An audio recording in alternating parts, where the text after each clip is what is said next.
দুপুর এখন সকাল না দুপুর। প্রিয় বন্ধুরা, তোমরা কেমন আছো? আজ সবাই জানো আজকে শুভ জামাই ষষ্ঠী। তো জামাই ষষ্ঠী উপলক্ষে মোটামুটি সব মানুষই একটা আনন্দের মধ্যে থাকে।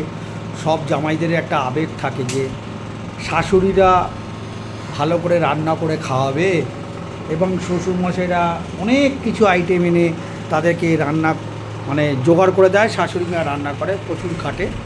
তার সঙ্গে ওয়াইফরা বউরাও তাদেরকে হেল্প করে শাশুড়ি মাকে। একটা আভিজাত্য থাকে প্রত্যেকবারেই। বাঙালিদের এটা শ্রেষ্ঠ উৎসব, বাঙালির জামাই ষষ্ঠী। জানেন আপনারা, এই শুভ দুপুরবেলা আমি তো জামাই ষষ্ঠীর উৎসব অনেকবার খেয়েছি। তো শাশুড়ি মা শ্বশুরমশাই প্রচুর ভালো ভালো আমাকে অনেক বছর ধরে জামাই ষষ্ঠী করিয়েছে। তো জামাই ষষ্ঠী অনেক বছর হয়ে গেছে, তো আমিও তাদেরকে ভালোবাসি। তারা এতদিন ধরে আমাকে যত্ন করেছে, আপ্যায়ন করেছে, ভালোবেসেছে। আমি তাদের প্রতি কৃতজ্ঞ যে এত সুন্দরভাবে আমাকে এতদিন ধরে। তাদের বয়স অনেক বৃদ্ধ হয়ে গেছে। আমার শ্বশুরমশাই এখন 92 ইয়ার্স ওল্ড, শাশুড়ি মা প্রায় 65-এর উপরে বয়সটাও। এই অবস্থায় তারা সত্যি দুর্বল, এখন অতটা পারে না রান্না বান্না করতে। তাই আমি বলেছি যে এতদিন তো আপনারা জামাই ষষ্ঠী করেছেন, আমি এবার আপনাদের শাশুড়ি ষষ্ঠী আর শ্বশুর ষষ্ঠী আপনাদেরকে আমি অর্পণ করব।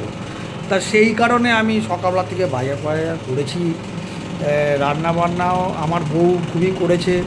হ্যাঁ, শাশুড়ি মার জন্য যেরমভাবে ফর্মালিটি থাকে, দই মিষ্টি আম যা যা আনার আমি এনেছি তাদেরকে অর্পণ করবো বলে আমার বউকেও আমার নিজের ওয়াইফকেও বলে দিয়েছি যে যেমনভাবে আমাদেরকে ওরা করেছে এককালে, সেইভাবেই তুমি ওদেরকে সাজিয়ে দেবে খাবার দাবার। আমার এটা ইচ্ছে। তাই এবছর আমি ওনাদেরকে এইভাবে খাবারটা বানিয়ে ওদেরকে বলেছি অর্পণ করতে। তা আপনারাও এটা চেষ্টা করবেন, যাদের শাশুড়ি মারা বৃদ্ধ হয়ে গেছে, এতদিন ধরে শ্বশুর শাশুড়ি মা তাদের জামাইদের করেছে, তারাও চেষ্টা করবেন শাশুড়ি মাকে শ্বশুরমশাইকে একসময় আমার মতো এরকম অর্পণ করতে। তারাও খুশি হবে। ভালো থাকবেন। শুভ জামাই ষষ্ঠী। এবং আজকের দিনটা সবাই আনন্দ উপভোগ করবেন। আমার বন্ধুবান্ধবরা, রিলেটিভরা, আমার অফিস কলিগরা, আমার সমস্ত শুভাকাঙ্ক্ষীরা যারা যারা রয়েছেন, সবাইকে শুভ জামাই ষষ্ঠীর প্রীতি শুভেচ্ছা ভালোবাসা রইল আমার তরফ থেকে। সবাইকে আজকের দিনে সবাইকে আন্তরিক প্রীতি ও শুভেচ্ছা। শুভ জামাই ষষ্ঠী। ধন্যবাদ। শুভ দুপুর। ভালো থাকবেন সবাই।